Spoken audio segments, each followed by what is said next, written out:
आज का चैप्टर है 20 एनआईएस क्लास 10th हिंदी 201 का चैप्टर नंबर 20 पाठ 20 उनको प्रणाम। तो उनको प्रणाम नागार्जुन द्वारा लिखा गया है। तो देखते हैं इसमें क्या है।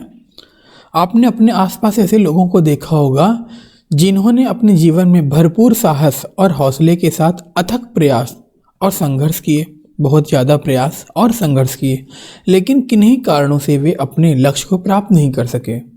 जो भी उनका टारगेट था वो पूरा नहीं कर सके। ऐसे लोगों को भी देखा होगा जो बड़े ईमानदार, मेहनती, संघर्षशील मतलब स्ट्रगल कर रहे थे और सदैव उत्साह से भरकर काम करते थे, हमेशा एक्साइटेड होकर, है ना, हौसला रहता था उनके पास काम करने का, है ना।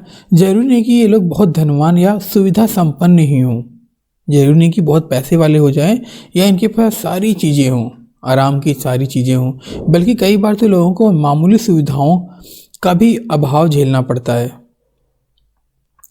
अभावों में रहते हुए भी ये किसी से कोई शिकायत नहीं करते, दूसरों के आगे हाथ नहीं फैलाते, उनके अपने अभावों का दूसरों के सामने रोना नहीं रोते, है ना, मतलब ये शो ऑफ नहीं करते। ऐसे लोग संघर्ष तो पूरी ईमानदारी और पूरी शक्ति से करते हैं, लेकिन हमेशा सफल नहीं होते। सफलता को ही सब कुछ मानने वाले समाज में ऐसे लोगों की उपेक्षा होती है ना, मतलब सही नहीं मानते, लेकिन आपके मन में ऐसे लोगों के प्रति श्रद्धा सम्मान का भाव ज़रूर होगा कि यार इसने इतने मेहनत की लेकिन बेचारा यार कुछ हुआ नहीं इसका। चलो, इस पाठ में कवि ने ऐसे ही लोगों के प्रति आदर और सम्मान का भाव प्रकट करते हुए उन्हें प्रणाम किया। आइए इस पाठ को पढ़ते हैं। तो उद्देश्य क्या है? जीवन में साहस, संकल्प और संघर्ष का महत्व स्पष्ट कर सकेंगे। साहस, है ना, संकल्प और संघर्ष। चलो, प्रतिकूल परिस्थितियों, जो हालात हमारे लिए ना हो, प्रतिकूल परिस्थिति कहते हैं उसको, प्रतिकूल परिस्थितियों में तनाव को नियंत्रित करने के उपाय बता सकेंगे कि कैसे ऐसे टेंशन को हम कंट्रोल कर पाएँ। सफलता असफलता के विभिन्न पक्षों पर विचार प्रस्तुत कर सकेंगे। कविता में आए संदर्भों का स्पष्टीकरण कर सकेंगे। कविता में मार्मिक अंशों की व्याख्या कर सकेंगे। कविता की भाषा शैली पर टिप्पणी कर सकेंगे। आगे चलते हैं। तो मूल पाठ यहाँ से स्टार्ट होता है उनको प्रणाम। तो यहाँ पर शब्दार्थ है जो कि हाशिए पे लिखे हैं। पूर्ण काम का मतलब सफल, वह व्यक्ति जो लक्ष्य प्राप्त कर ले। कुंठित का मतलब होता है भोथरा, जिसमें धार ना हो, है ना। लक्ष्य भ्रष्ट मतलब जो निशाने से चूक गया हो, अपने रास्ते पे ना चल रहा हो। अभिमंत्रित का मतलब मंत्र द्वारा पवित्र किया हुआ। रण का मतलब होता है युद्ध। रिक्त का मतलब खाली। तुनीर का मतलब तर्कस, जिसमें तीर रखे जाते हैं। नया मतलब नाव। उद्धि मतलब समुद्र। निराकार, जिसका आकार ना हो। समाधि, किसी दिवंगत महापुरुष की स्मृति में निर्मित स्मारक जहाँ पार्थिव शरीर या अस्थियाँ रखी गई हों, उसी को हम समाधि कहते हैं। कृत्य काम पूरा होने से मिलने वाली सार्थकता, मतलब जो हमें ताकत मिलती है उसे हम कहते हैं, मतलब काम करने से जो ताकत मिलती है उसे हम कहते हैं कृत्य। प्रत्युत, बल्कि इसके विपरीत वर्ण, है ना, बल्कि कह सकते हैं, इसके विपरीत कह सकते हैं, वरना कह सकते हैं। दृढ़ का मतलब पक्का, मजबूत, जिसको हम अटल कहते हैं। विचलित ना होने वाला कहते हैं। व्रत का मतलब होता है संकल्प, प्रतिज्ञा ले लेना कि मुझे ये काम करना है। दुर्दम, जिसे दबाया या वश में करना कठिन हो, मतलब मजबूत। मूर्तिमंत मतलब साकार, साक्षात, जो हमें हमारे सामने दिखाई दे। निर्वधि, जिसकी कोई निश्चित समय सीमा ना हो। धुन का मतलब होता है लगन, किसी कार्य में बराबर लगे रहने की प्रवृत्ति, मतलब किसी काम में लगातार अगर हम रहें तो उसको हम ऐसे कहते हैं। तो उनको प्रणाम हमारा कविता है। ये कविता नागार्जुन द्वारा रची गई है, मतलब नागार्जुन द्वारा लिखी गई है। नागार्जुन प्रगतिवादक कविता थे, है ना, मतलब हमेशा वो आगे बढ़ने वाले बातें बताते थे, ऐसे कवि थे। इसलिए उनकी कविताओं में जीवन के संघर्ष और संघर्ष करके आगे बढ़ने का भाव हमेशा दिखता है हमें। उनको प्रणाम कविता में कवि ने प्रथम दो पंक्तियों में, प्रथम पंक्ति दो देख लो आप, जो नहीं हो सके पूर्ण काम, मैं उनको करता हूँ प्रणाम। तो प्रथम दो पंक्तियाँ जो हैं उद्देश्य के लिए संघर्ष करने वाले लोगों के लिए प्रति सम्मान प्रकट किया है कि जो पूरा काम करता है उसी को ये प्रणाम कहते हैं। हालांकि वे लोग अपने उद्देश्य में सफल नहीं हुए, लेकिन उन्होंने हिम्मत दिखाई और अंत तक डटे रहे, इसलिए वे सम्मान के हकदार हैं। ये यहाँ पर इसका मतलब है प्रथम दोनों पंक्तियों का। अब उसके बाद है नेक्स्ट, कुछ कुंठित और कुछ लक्ष्य भ्रष्ट, जिनके अभिमंत्रित तीर हुए रण की समाप्ति के पहले ही, जो वीर रिक्त तुनीर हुए उनको प्रणाम। तो इन पंक्ति में कवि कहते हैं कि वीर योद्धा युद्ध के मैदान में पूरी तैयारी एवं तीर के साथ गए थे, ठीक है, लेकिन उनके तीर किन्हीं कारणों से नाकाम हो गए। कवि का मतलब यह है कि अपने लक्ष्य के लिए संघर्ष करने वाले साधनहीन होने के कारण सफल नहीं हो पाए, लेकिन उन्होंने अपने हौसलों में कमी नहीं आने दी, किंतु उनकी हार नहीं परिस्थितियां हैं और इस कारण वे लोग आदर के पात्र हैं और वे उनको क्या करते हैं, उनको प्रणाम करते हैं। उसके बाद कहते हैं, जो छोटी सी नैया लेकर उतरे करने को उद्धित पार, मन की मन में ही रही स्वयं हो गए उसी के निराकार, उनको प्रणाम। तो इस पंक्ति में कहते हैं कुछ लोग छोटी छोटी नावें लेकर समुद्र पार करने के लिए चले जाते हैं, लेकिन वे सफल नहीं हो पाए और समुद्र में ही समा गए। ऐसे लोगों के साहस को प्रणाम करते हैं ये। मतलब यहाँ पर कवि का यह है कि साहसी लोग साधन नहीं होने पर भी या साधन के कम होने पर भी अपनी जो बातें होती कि मुझे ये काम करना है वो करने का प्रयत्न करते हैं और करने के लिए निकल पड़ते हैं। तो कवि ने छोटी नैया को साधनों की कमी और उद्धि को बड़े एवं साहसी कार्य में संदर्भ में प्रयोग किया है। साहसी लोग किसी भी चुनौती को स्वीकार करने, है ना, किसी भी चुनौती को स्वीकार करके उसे पूरा करने के लिए निकल पड़ते हैं और यह परवाह नहीं करती कि उनके पास शक्ति है या नहीं है या आएगी नहीं सकती। उन्हें अपने साहस और संकल्प पर पूरी तरह से विश्वास होता है। ऐसे वीर जो हैं, योद्धा हैं या जो भी हैं, उनको ये प्रणाम करते हैं। उसके बाद कह रहे हैं, जो उच्च शिखर की ओर बढ़े, रह रह नव नव उत्साह भरे, पर कुछ ले ली हिम समाधि, कुछ ने ले ली हिम समाधि, कुछ असफल ही नीचे उतरे, उनको प्रणाम। और इसी के लिए देखो यहाँ पर ये फोटो फिगर बना हुआ है। तो इसमें कहते हैं कुछ साहसी लोग ऊंचे बर्फीले पहाड़ी या पहाड़ों की चोटियों पर चढ़ के उसको छूना चाहते हैं, उस पर रुकना चाहते हैं। उन्होंने बार बार कोशिश की, अपने उत्साह एवं हिम्मत को बार बार उन्होंने बटोरा, हिम्मत जुटाई कि ऊपर चढ़ेंगे, लेकिन कुछ कुर्बान हो गए और कुछ असफल भी हुए। फिर भी ऐसे लोग आदर के हकदार हैं। कवि कहते हैं कि दुनिया उन्हीं को जानती है जो सफल हुए हैं, लेकिन उन्हें प्रेरणा, अनुभव और साहस उन लोगों से मिला है जो सफल नहीं हो पाए। कवि का कहना है, कवि ने ऊंचाई का प्रयोग उच्च जीवन आदर्शों के संदर्भ में तथा हित का, फायदे का उपयोग मानव व्यवहार के संदर्भ में किया है। अब आगे चलते हैं हम। दृढ़ व्रत और दुर्दम साहस के जो उदाहरण थे मूर्तिमत, पर निर्वधि बंदी जीवन ने जिनकी धुन का कर दिया अंत, उनको प्रणाम। तो इस पंक्ति में कहते हैं कि साहसी और बलिदानी देशभक्तों की चर्चा, ठीक है, जिन्होंने देश को स्वतंत्र कराने के लिए अपना सर्वस्व लुटा दिया, मतलब अपना सब कुछ लुटा दिया, किंतु हमने उन्हें बहुत जल्दी भुला दिया, है ना, क्योंकि ये मानव की क्या है, आदत है, इंसानों की आदत है ये, है ना, कि वे अच्छी बातें और अच्छे कार्य को बहुत जल्दी भूल जाते हैं, लेकिन बुरी बातें, बुरी कार्य को हमेशा याद रखते हैं। ये आज हम जो स्वतंत्रता की सांस ले रहे हैं, मतलब आज़ादी की जो सांस ले रहे हैं हम, वह गुमनाम शहीदों के बलिदान का नतीजा है ना, जिनको हमने कभी सुना ही, जिनका नाम हमने सुना ही नहीं, वही शहीद हुए थे आज़ाद कराने के लिए। अतः कह रहे हैं कि सदैव उनका सम्मान किया जाते रहना चाहिए, जिससे अगली पीढ़ी को भी प्रेरणा मिले, उन्हें प्रेरणा मिले और वो भी इस तरह से मेहनत करते रहें। आगे चलते हैं हम। जिनकी सेवाएं अतुलनीय पर विज्ञापन से रहे दूर, प्रतिकूल परिस्थिति ने जिनके कर दिए मनोरथ चूर चूर, उनको प्रणाम। अतुलनीय मतलब जिसकी तुलना ना की जा सके, प्रतिकूल का मतलब अपोजिट, विपरीत, मनोरथ का मतलब होता है मन की कामना या अभिलाषा। अब यहाँ पर कह रहे हैं जिनके सेवाएं अतुलनीय पर विज्ञापन से दूर रहे, प्रतिकूल परिस्थितियों ने जिनके कर दिए मनोरथ चूर चूर, उनको प्रणाम। मतलब क्या है, कह रहे हैं कि निस्वार्थ देश मतलब बिना किसी लालच के देश और समाज की सेवा के लिए अपना सब कुछ इन्होंने न्यौछावर कर दिया, जिसकी तुलना हम किसी और चीज़ से नहीं कर सकते। लालच की परवाह किए बिना उन्होंने बहुत सारे काम किए, कर्तव्य पथ पर आगे बढ़ते रहे कि हमें ये काम करना है।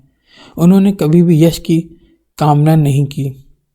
ऐसे ही लोग प्रणाम एवं आदर के योग्य हैं, है ना। तो इनकी मन की क्या थी, कामना थी कि मुझे ये काम करना है। अब क्रियाकलाप 20.1 में कह रहे हैं कि आपने उनको प्रणाम कविता पढ़ी। इस कविता की कुछ कुंठित तुड़ी हुए, है ना।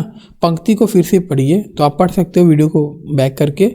इस पंक्ति में कुटित, लक्ष्य भ्रष्ट और अभिमंत्रित शब्दों का, ठीक है, शब्दों का प्रयोग किसके लिए किया गया है, वीर के लिए ना हो। तो ये शब्द तीर की विशेषता को बता रहे हैं। कुंठित तीर, लक्ष्य भ्रष्ट तीर और अभिमंत्रित तीर। तीर जैसा ही कि आप जानते हैं, यह एक वस्तु का नाम है और नाम के व्याकरण को की शब्दावली में संज्ञा कहा जाता है। कैसा तीर, जो शब्द यह बताते हैं कहलाते हैं, उसे विशेषण कहते हैं। तो देखो मैं एक बात बता दूं कि जब किसी का नाम हो तो उसे संज्ञा कहते हैं, और अगर हम विशेषता बताएं तो उसे विशेषण कहते हैं। इस तरह कुंठित, लक्ष्य भ्रष्ट और अभिमंत्रित शब्द हुए विशेषण, क्योंकि उसके बारे में बताया जा रहा है, उसकी विशेषता बताई जा रही है। यह शब्द जिसकी विशेषता बता रहे हैं यानी तीर, वह हुआ विशेष्य। जिसकी बता रहे हैं उसको कहते हैं विशेष्य। इस तरह साहसी बालक, चतुर व्यक्ति, काला घोड़ा, 3 लड़कियां पर विचार करें। इनमें विशेषण है साहसी, चतुर, काला, 3, ठीक है, क्योंकि उसके बारे में बताया जा रहा है इसलिए विशेषण है। इनके विशेष क्या हुए, बालक, व्यक्ति, घोड़ा और लड़कियां। कविता की शेष पंक्तियों में से कुछ विशेष यहाँ दिए गए हैं, उनके लिए कविता में प्रयुक्त विशेषण या विशेषणों का उल्लेख कीजिए। तो पहले विशेष है, जिसका मतलब यहाँ पर लिखना है हमें। पहला क्या, नया। नया का मतलब क्या है, छोटी सी। तो आप यहाँ पर लिख सकते हो नया का मतलब क्या है, छोटी सी। उसके बाद शिखर। शिखर का मतलब क्या होता है, ऊंचा। तो यहाँ पर क्या आ जाएगा, शिखर का मतलब उच्च। फिर उत्साह। उत्साह का मतलब वहाँ पर यूज हुआ था आपका नव। तो यहाँ पर क्या हो जाएगा, नव, न और वह, नव। फिर उसके बाद आपका है समाधि। समाधि का मतलब होता है हिम, ठीक है, विशेष के लिए जहाँ पर यूज किया गया था। उसके बाद व्रत किसके लिए यूज किया था, दृढ़ के लिए, दृढ़, मजबूत के लिए। साहस, साहस के लिए यूज हुआ दुर्दम। जीवन के लिए यूज हुआ बंदी। सेवाएं, सेवाएं के लिए यूज हुआ आपका वहाँ पर अतुलनीय यूज हुआ था, ठीक है, अतुलनीय, अतुलनीय यूज हुआ। उसके बाद अगला है आपका परिस्थिति। परिस्थिति का मतलब वहाँ पर था आपके इसके साथ प्रतिकूल था, ठीक है, तो यहाँ पर आप प्रतिकूल लिख सकते हैं, ठीक है। आगे चलते हैं हम। अब आइए समझे हैं। तो जो अंश है, जैसे कि जो हमने यहाँ पर पढ़ा था, मैंने आपको पढ़ा दिया, ये एक्सप्लेन कर दिया। तो ये एक्सप्लेन करने की ज़रूरत नहीं है मुझे, बाकी आप वीडियो को पॉज करके एक बार फिर से पढ़ लें इसे।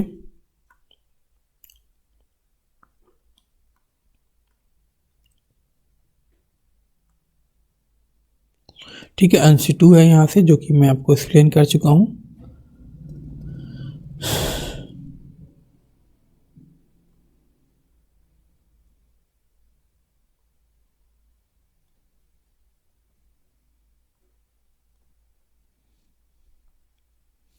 ठीक है, अब इसका प्रश्न है 20.2 का। इसमें कह रहे हैं कि रिक्त तुनीर होने का प्रभाव, अभिप्राय है, सॉरी, अभिप्राय ये कह रहे हैं बताना है।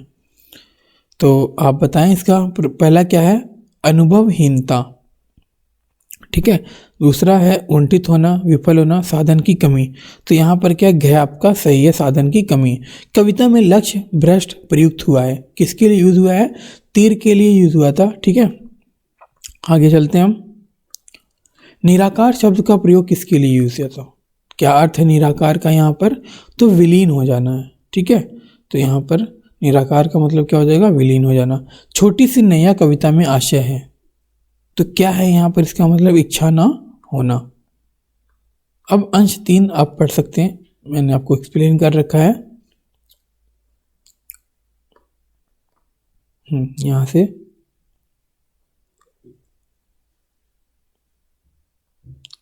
क्रियाकलाप 20.1 इसमें कह रहे हैं कि आपने इस कविता में उदधि शब्द पढ़ा जिसका अर्थ है समुद्र। समुद्र के समान अर्थ वाले अन्य शब्द हैं जैसे जलधि, अम्बुधि, वारिधि आदि। जल, अम्बु, वारी ये पानी के समानार्थक है, सिनोनिम्स हैं। धी का अर्थ होता है धारण करने वाला, मतलब जो पजेस कर ले। जलधि का अर्थ हुआ जल को धारण करने वाला, मतलब समुद्र। अर्थात जल के समानार्थक शब्द में धी जोड़कर समुद्र के पर्यायवाची बनाए जा सकते हैं। इसी तरह एक शब्द है जलद जिसमें जल के साथ द जुड़ा हुआ है। द का अर्थ है देने वाला, तो जलद का अर्थ हुआ जल देने वाला यानी बादल। आपने जलज शब्द भी पढ़ा होगा। ज का अर्थ होता है उत्पन्न होना, पैदा होना, तो जलज है ना, तो जल में उत्पन्न होने वाला क्या कहते हैं, जलज। आप यहाँ पानी के समानार्थक शब्दों में द जोड़कर बादल और ज जोड़कर कमल के पर्यायवाची बनाइए। तो आप यहाँ पर आप पर्यायवाची बना सकते हैं।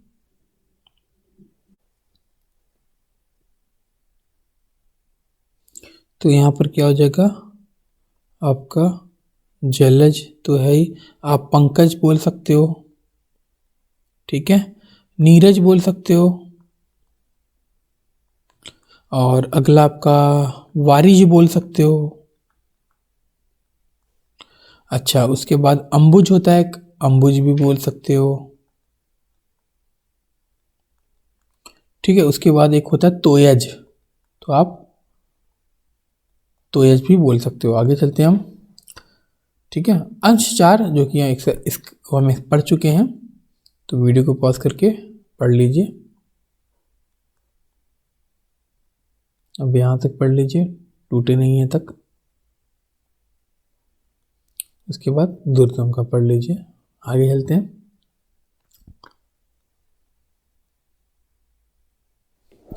ठीक है, उसके बाद आपका स्टार्ट होता है पाठगत प्रश्न 20.3। इसमें देखते हैं क्या होता है। कह रहे हैं उपयुक्त जो भी है सर्वाधिक बताना है, जैसा कि हर एक पाठ में पढ़ते हैं हम। हिम समाधि का अर्थ है, तो आपको हिम समाधि का अर्थ बताना है यहाँ पर। पहला क्या है, बर्फ जैसी सफ़ेद समाधि, ठीक है। तो दूसरा है बर्फ का चबूतरा, बर्फ के नीचे दबकर मर जाना, बर्फीले प्रदेश में कष्टों को झेलना।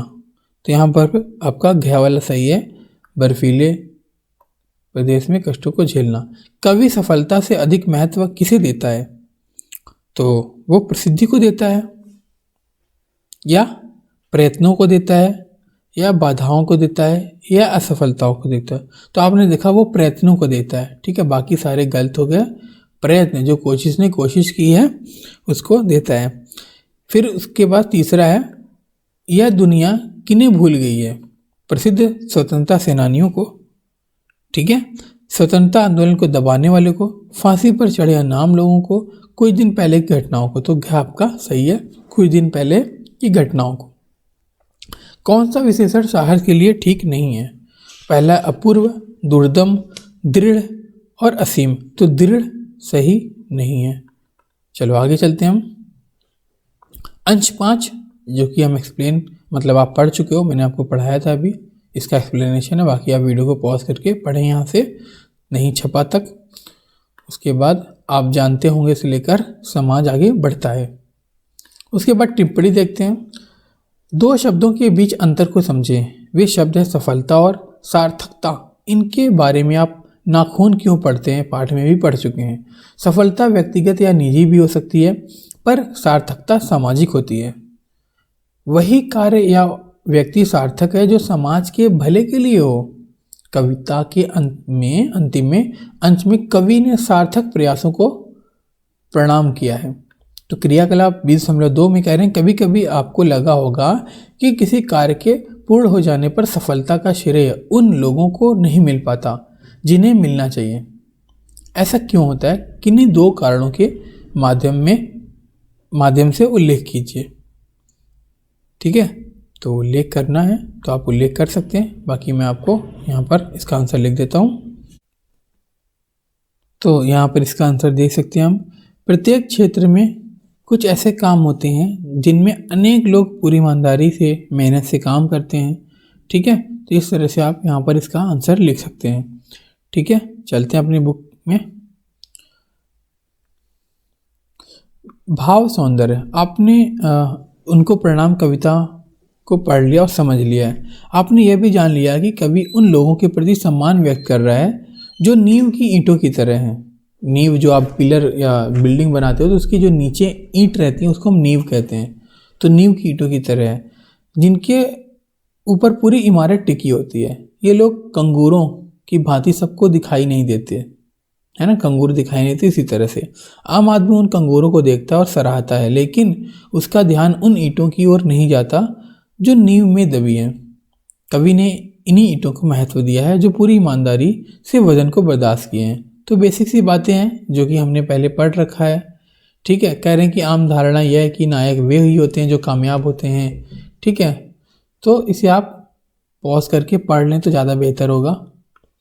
भाषा सौंदर्य की बात कर लेते हैं। नागार्जुन की कविताओं में संस्कृतनिष्ठ शब्दावली भी है, मतलब संस्कृत वाले शब्द भी हैं। ठेठ देसी शब्द भी नागार्जुन के भाव शब्द चुनाव, भाव दृश्य और परिस्थिति को करने में सक्षम होता है। मतलब ठेठ भी होता है और संस्कृत के भी होते हैं। उनको प्रणाम कविता में संस्कृत वाले शब्द जो हैं अनेक समासिक पदों का प्रयोग हुआ है, जैसे पूर्ण काम, लक्ष्य, भ्रष्ट, उदधि पार। ये सारे जो वर्ड हैं ये संस्कृत वाले हैं। ये समासिक पद अनेक शब्दों के लिए एक शब्द भी है। ठीक है, इनका प्रयोग करके कोई भी रचनाकार लेखक भाषा के अनावश्यक प्रयोग से बच जाता है। इससे फ़ायदा क्या होता है कि बहुत शॉर्ट में भी लिख सकता है वो। आपका भी ध्यान इस बात पर भी गया होगा, जरूर गया होगा, कि कविता में भावों के अनुकूल भाषा का उपयोग किया गया। मतलब जैसे जैसे भाव हैं उसी तरीके से यूज़ किया गया। इस कविता के अधिकतर शब्द तत्सम हैं, ये हम जान चुके हैं। कह रहे हैं कि संस्कृत के शब्दों में तत्सम कहते हैं। कविता में आए तत्सम शब्द क्या है? कुंठित, लक्ष्य, भ्रष्ट, अभिमंत्रित, उदधि, नव, दुर्दम, मनोरथ। लेकिन साथ ही नैया और धुन जैसे शब्द बोलचाल की भाषा के हैं। धुन संगीत की भी होती है, लेकिन यहाँ धुन का अर्थ है लगन। जो व्यक्ति किसी कार्य में दृढ़ता से लग जाता है उसे धुन का पक्का कहा जाता है। आपने भी सुना होगा। एक छोटी सी नैया लेकर समुद्र पार करने चले पड़े जो नाविक समुद्र की लहरों में ही समा गए, उन्हें आदर देते हुए कवि ने उनकी मृत्यु को निराकार होना बताया है। वे अपना भौतिक अस्तित्व साकार रूप खो देते हैं, मतलब जिनको अपीयरेंस है, उनकी जो चीज़ें हैं वो सब खत्म कर देते हैं, खत्म हो चुकी है, कोई नहीं जानता उनको। निराकार का अर्थ जो है ब्रह्म होता है। एक अर्थ जो है वो ब्रह्म होता है, मतलब सारा। साहसी वीर को निराकार बताकर कवि ने उसकी मृत्यु को गौरव प्रदान किया है। इज्जत कैसे कह सकते हो आप। भाषा प्रयोग जो है उसके द्वारा साधारण तथ्य किसी प्रकार गरिमा मंडित हो जाता है। ठीक है, साधारण जो तथ्य होता है, छोटी छोटी जो बातें होती है, उसमें भी गरिमा आ जाती हैं। इसका उदाहरण यही है जो आपने पढ़ा है। अब पाठ्यगत प्रश्न 20.4 हम देखते हैं। पहला क्वेश्चन है विज्ञापन का अर्थ है। तो विज्ञापन का अर्थ होता है प्रचार करना। प्रतिकूल परिस्थिति में जिनके कर दिए मनोरथ चूर चूर। इसका आशय क्या है? इसका आशय विपरीत परिस्थितियों में कामनाओं को पूरा नहीं होने दिया। तीसरा है सपने देखना कब सार्थक है। सपने देखना कब सार्थक है?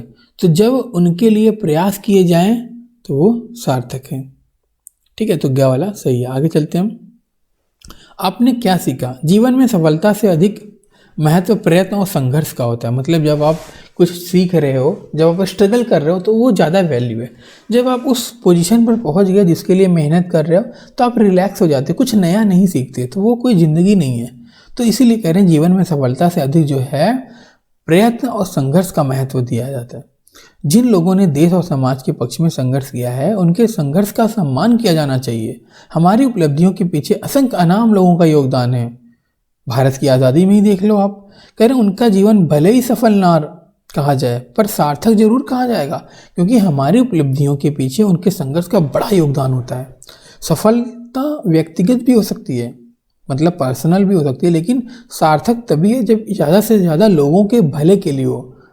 ज़्यादा से ज़्यादा लोगों के भले के लिए हो तो उसे हम सार्थक कह सकते हैं। इस कविता छंद में है, यह कविता छंद में है और इसकी भाषा जो है तत्सम प्रधान है, मतलब तत्सम ज़्यादा यूज़ किया, जो कि हमने पहले ही देख रखा है। योग्यता विस्तार देखते हैं। नागार्जुन का जन्म 1911 दरभंगा बिहार के तरौनी ग्राम में हुआ था। इनका असली नाम वैद्यनाथ मिश्रा था। साहित्य समाज में इन्हें आदर देने के लिए बाबा नागार्जुन कहा जाता है। नागार्जुन हिंदी के बड़े व्यंगकार है ना, हिंदी के एक बड़े व्यंगकार हैं, व्यंग करते हैं। वे प्रगतिवादी काव्यधारा के कवि हैं, जो कि हम पहले देख चुके हैं। उन्होंने अपनी व्यंग परक कविताओं में शोषक व्यवस्था का कच्चा चिट्ठा खोला है। ठीक है, अपने भाव और अनुभव के विस्तार की ही तरह उनकी कविता में भाषा और छंद का भी व्यापक संसार है। उन्होंने तत्सम तद्भव देशज आगत विदेशी मूल के शब्दों का भी आवश्यकता के अनुसार प्रयोग किया है। इसी प्रकार उन्होंने संस्कृत के छंदों से लेकर मुक्त छंद और छंद मुक्त छंदों का भी प्रयोग सफलतापूर्वक किया है। उन्होंने मैथिली, संस्कृत, बांग्ला और हिंदी भाषाओं में काव्य रचना की। उन्होंने साहित्य की अनेक विधाओं में लेखन की। उपन्यास है जैसे रतिनाथ की चाची, बलिचनामा, बाबा बटेरसनाथ, वरुण के बेटे आदि। हिंदी में प्रकाशित उनके प्रमुख काव्य संग्रह हैं, क्या है देखते हैं। युगधारा, प्यासी पथराई आंखें, सतरंगे, पंखों वाली, तालाब की मछलियाँ इस तरह से सारे नाम लिए गए हैं यहाँ पर। फिर कह रहे हैं मैथिली में वे यात्री उपनाम में लिखते थे। मैथिली में वे यात्री उपनाम में लिखते थे। मैथिली में उनका कविता संग्रह है पत्रहीन, नग्न, गाछ। पाठांत प्रश्न, यहाँ पर आपको 9 क्वेश्चन दिए हैं इस पेज पर। ठीक है, उसके बाद आपका अगला पेज है जिसपे उसी के बारे में लिखा हुआ, उसके बाद उत्तरमाला दिया हुआ है। अब इसका जो पाठांत प्रश्न है और कुछ एग्जाम के पॉइंट ऑफ व्यू से क्वेश्चन आंसर इंपॉर्टेंट है, वो मैं आपको दिखा देता हूँ यहाँ पर। आप इस वेबसाइट पर आकर पढ़ भी सकते हैं। तो मैं आपको पाठांत प्रश्न दिखा देता हूँ। पाठांत प्रश्न 1, 2, 3। ठीक है, तो ये अब आते हैं, देखते हैं। पहला क्वेश्चन आपका था उनको प्रणाम शीर्षक की सार्थकता का क्या महत्व है ना।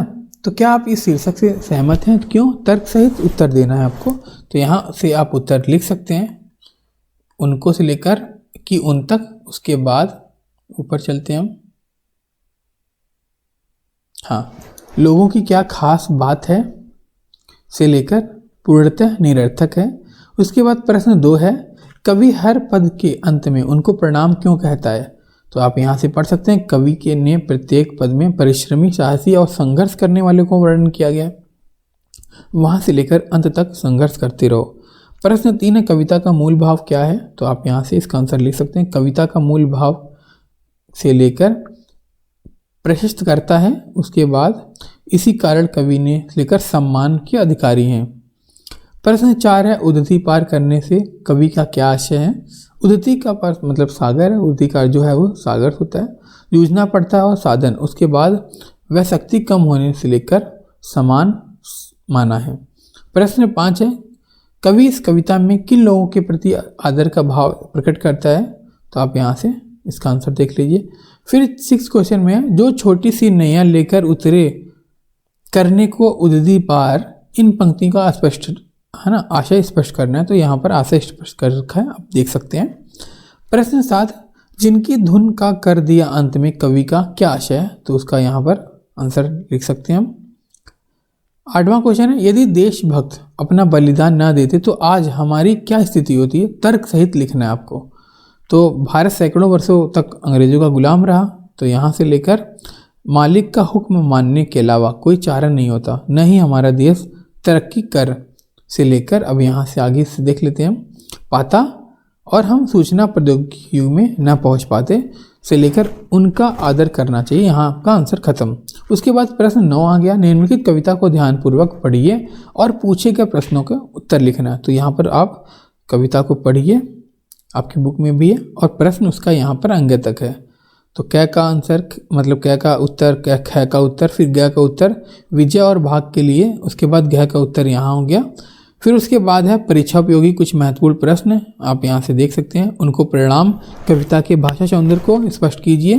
तो उनको प्रणाम से लेकर समासिक पद अनेक से